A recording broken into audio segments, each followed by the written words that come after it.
Hi, I am Zara Nash and I am the NOVUS Program Manager and I work for the Chartered Institute of Logistics and Transport. And my job is to help make our NOVUS students more employable and help you achieve your career goals. So today I've put together a CV guide in order to help you perfect your CV and hopefully help you find that dream job. So what I'm going to go over is the general look of a CV, the personal details, personal statement, what is it and what should be included, your education, your experience, how should those two be laid out, a bit about skills, interests or hobbies, and then a bit about references to finish off the CV. So in terms of the general look of a CV, really it should be 2 pages max, especially for students. You guys are at the beginning of your career, so 2 pages maximum. CVs should only be written using Arial or Calibri, so choose one of them and stick to it. And the reason being is if the person that was reading your CV suffers from a disability such as dyslexia, the font that you use can make it difficult to be read, and therefore Arial and Calibri are the clearest fonts to read, so that's what you should use for your CV. Your name at the top should be about a size 18, maybe 20 if you wanted to go a bit bigger, but really that should be the biggest thing on the page. The rest of the content should all be one size and ideally a size 12. You can go down to a size 11, but that is the minimum amount, okay? But really, we're looking at size 12. Some CVs look really nice with icons, so you could use an icon for like a phone, email, address. It's not a necessity, it's just a nice to have. They look quite cute if you can put them in. I know they can cause formatting issues, so be very careful with those. Colour, whether you should have colour in your CV or not, I would say a little bit of colour, so maybe just one bit of colour is more than enough, and that just draws the attention. And that's because if a hiring manager is looking at multiple CVs and they all look the same, that little bit of colour might be the one that draws the attention to your CV. Images, we would say never ever put an image of yourself on your CV. And that is because it can leave you open to discrimination. And as well, in terms of discrimination, you should not put your nationality on your CV either, or your age. Headers in a CV, make sure they're consistent. If you're using Word to create your CV, make sure you are using the same headers for each time. So whether it's got spacing or no spacing, make sure that's consistent. As well as headers, making sure your font, your alignment and your spacing is all consistent so that it looks well. One of the skills that you gain from being a bit of a hiring manager is attention to detail, and you can spot straight away if someone's changed their font, changed the style halfway through, if something's slightly off. So you want to just double check that that is very, very consistent. So whether you have a space above headers, below headers, make sure that is the same throughout your CV. If possible, write your CV in third person, and that is because it takes out loads of sentences and bullet points starting with I did this, I learnt that. Writing in the third person makes it sound far more professional, however it is harder to do. What I would say is once you've written your CV and you're happy with it, get someone within your careers department to check it, get a really honest family or friend to check it to give you really honest and brutally honest feedback. But yeah, if you can write in third person, fantastic. If you can't, I know it's hard. So just be consistent, either write it in first or third person.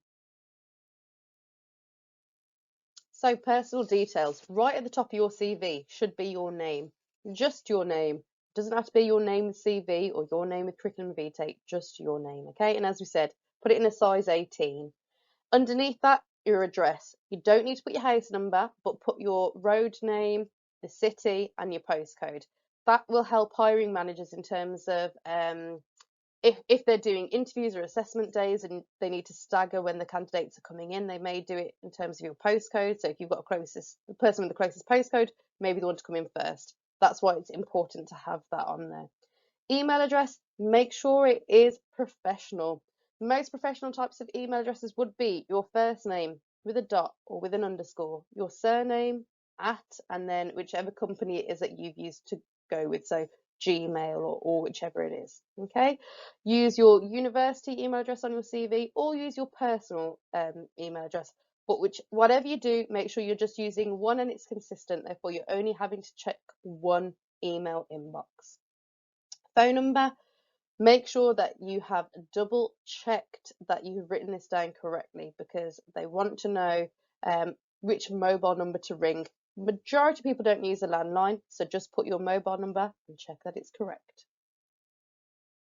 Next in your CV is your personal statement, and this can be tailored to the job that you're applying to, or you can keep it generic. But what it should be made up of is 3 sentences, so approximately 3 or 4 lines long. That is it. It should be short and snappy. So first sentence, what are you doing? So I'm currently studying supply chain and logistics at Huddersfield University, or whichever it is. What do you want to do? I am looking for a placement year within the logistics industry. Why do you think you would be good at it? So I think I would be good at it due to the knowledge that I have gained at university, and I'm looking to put the theory that I've gained at university into practice. Something like that. So quite short and snappy. As I said, if you can relate it to the job description, then do. If there are specific words in the job description which relate to you, relate to your ambitions, then maybe use some of those buzzwords within your personal statement. But as I said, keep it short and keep it sweet. Okay, so next we have education. This should appear in reverse chronological order. So the most recent to the least recent. So you should have university, college, and secondary school. You want to have the dates of to and from when you studied there, the name of the institution, so what's the university name, what's the college name, what's the school name, and the city that it is based in. Okay, usually you'll be able to get the date, the institution, and the city all on one line. Make sure it's consistent and that it looks consistent with the rest of the headers you've used throughout your CV, and that the spacing is consistent. You want to be able to then show your A levels, or whether it's B Tech or whether it's T levels. Okay, so what subject did you study and what was the grade that you achieved? For your school, you'll put your GCSEs. If you have space on your CV, I would list all of your GCSEs and the grades you gained. If you don't have as much space on your CV, then you could put GCSEs and then it could say gained 9 GCSEs from A star to A, or whatever it might be. And then you would just pull out your maths, your English, and your science. Okay, so pull out those 3 subjects and identify what you got for those 3. When you're putting down your grades, you want to do it either in order of most relevant to the role you're applying for or most impressive. So you might want to put the A stars first, or whatever grades it was that you got. Now we move on to experience. This, as well as education, should be in reverse chronological order. So the most recent to the least recent. You want to identify the dates that you were there. So whether it was a week, or say if it was a month, you could put something like July 2021, or exact dates. Put down your job title and the company that you worked for. You can get these all onto one line. So date, job title, and company could go on one line, and just double check with the way that you have formatted it for education to make sure that it's the same. Pull out 3 to 5 bullet points for each experience. Then you want to be able to identify what you did and what skills it developed. So you could say something like replenished stock on the shop floor, which developed attention to detail. Or you could say something like generated monthly forecasts, which developed analytical skills. Something like that. Okay, so you're pulling out the transferable skills that you've learned in your previous work experience, which will be relevant to any type of job you do going forward. Now we have the skills or interests or hobbies section. You can choose the heading which relates best. What I would say is if you already have experience, then hopefully you will have successfully identified the transferable skills in your bullet points and you don't need a separate skills section. However, If you don't have previous work experience, this is a great way of identifying how your skills will relate to your hobbies or your interests. Okay, and if you have previous work experience, then just call this maybe interests. So elaborate upon your hobbies. So if you're saying that you like watching films, well, what type of films? What's the genre of the films that you enjoy the most?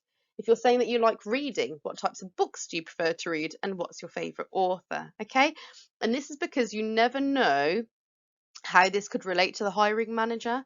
You may have the same interests in films or in sports, and that will make you more memorable to the hiring manager. So if you play any sports, put those down.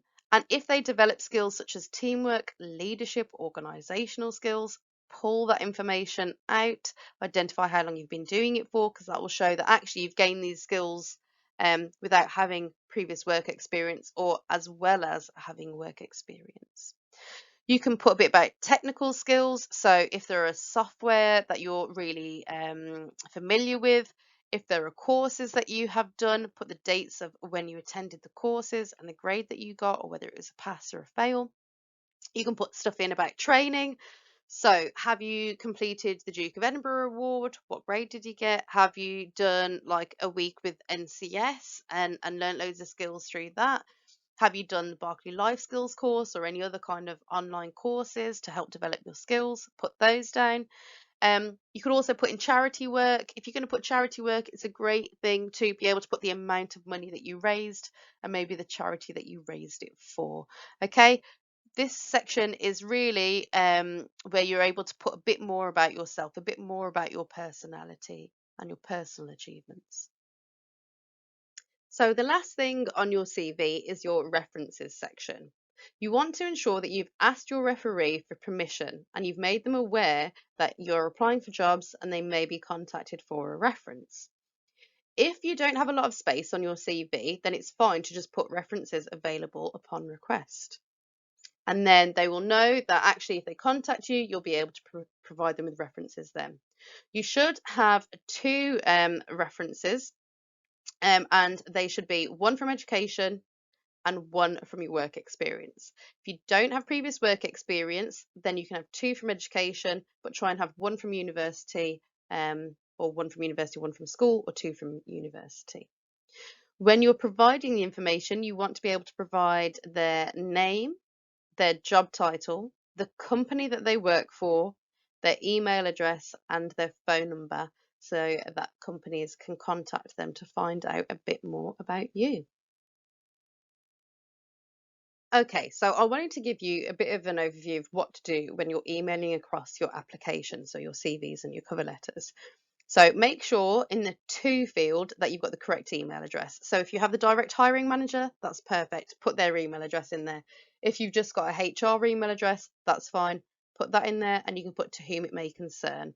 Where you've got the exact email address, put the person's name. Okay. In the subject line, you want to put the name of the role that you're applying for, so that job title, and if there is a reference number, include the reference number also. With your attachments, ensure you have named your attachments your name, okay? So for CVs, I would just call it Zara Nash CV.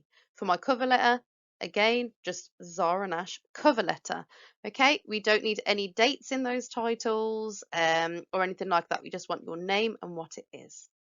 Make sure you put content in your email. If you don't put content in your email, it'll look very rude and chances are the email probably won't even really be read. Okay, so always add content. So dear hiring manager, if you don't know the exact person that you're writing the email to, or dear and the exact name that you've got. Okay, new line. Please see attached my application for the year-long logistics and supply chain role. Something like that. Okay, whatever role it is. New line. Thank you in advance, because that's always a nice polite thing to say. New line, regards, and we put regards as that's a formal way to leave off, and then my name at the bottom, so I'd put Zara Nash.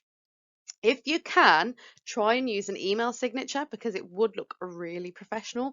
I know in Gmail you can do this in the settings and you can do it on your phone.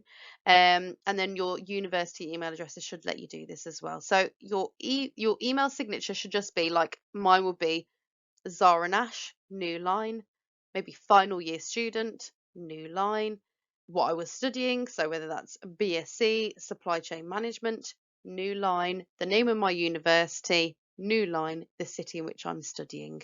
Okay, it's a great way for the hiring manager to know exactly who it is that's applying and your location.